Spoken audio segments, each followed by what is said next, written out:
Her message arrived at 2:11 a.m. A vibration against the nightstand, a tiny blue light cutting through the dark. Just apologize sincerely, and I'll graciously be your wife again. Graciously. The word hit harder than the rest, as if the last 3 months had been a performance I ruined, and she, vanished without warning, slipped away with a man she used to call a mistake, was offering me a chance to audition again. I didn't reply. Not out of anger, not out of pride, but because something in me shifted, like a bone popping back into place after being dislocated for years. I stared at the message until the screen dimmed, until my heartbeat settled, until the room returned to silence. Then I placed the phone face down and went back to sleep. The next afternoon, her car appeared in my driveway. I saw the reflection of sunlight on the windshield before I heard the knock. Fast, uncertain, almost trembling. I didn't rush to the door. I let her wait. Let the air thicken. When her knock turned into frantic pounding, I finally moved through the hallway. Slow, quiet steps, just in time to hear the door unlock from inside. She had forgotten something. This wasn't her house anymore. 2 shadows crossed the foyer. Soft laughter, a whisper, bare feet on hardwood. My heartbeat didn't rise. My hands didn't clench.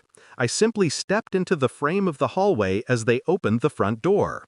Her 2 closest friends, the ones she used to confide in, the ones she assumed were still loyal to her. The way her face drained, the way every drop of color fled her skin, that was the moment I realized. She thought she still had power. She didn't, not anymore.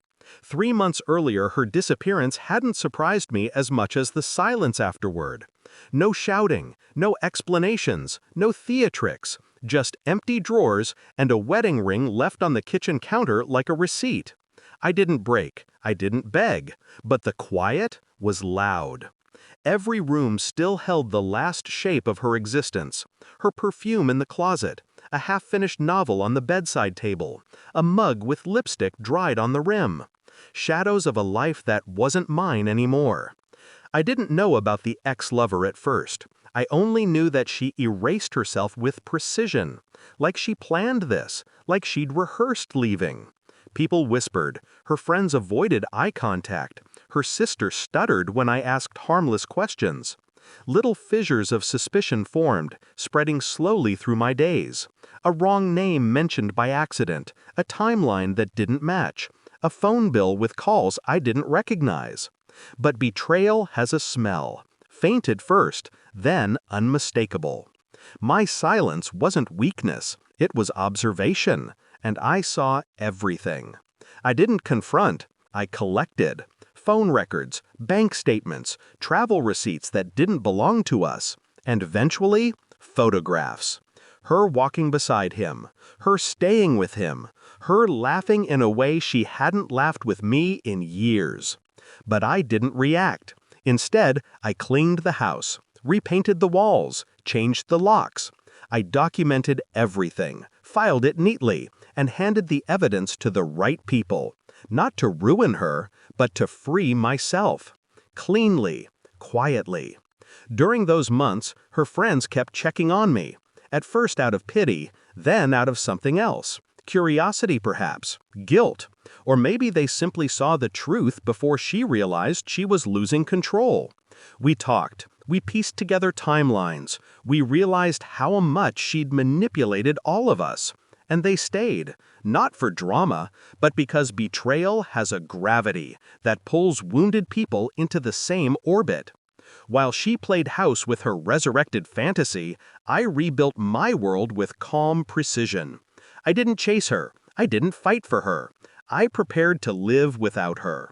The final confirmation arrived quietly. A shared lease agreement, 2 signatures, hers and his, dated a month after she left. Concrete proof she wasn't coming back for love or remorse, just control. I didn't call her. I didn't announce it.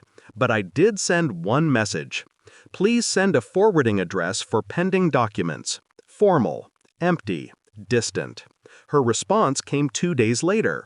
Angry, confused, panicked. Then that final message at 2:11 a.m., asking me to apologize sincerely.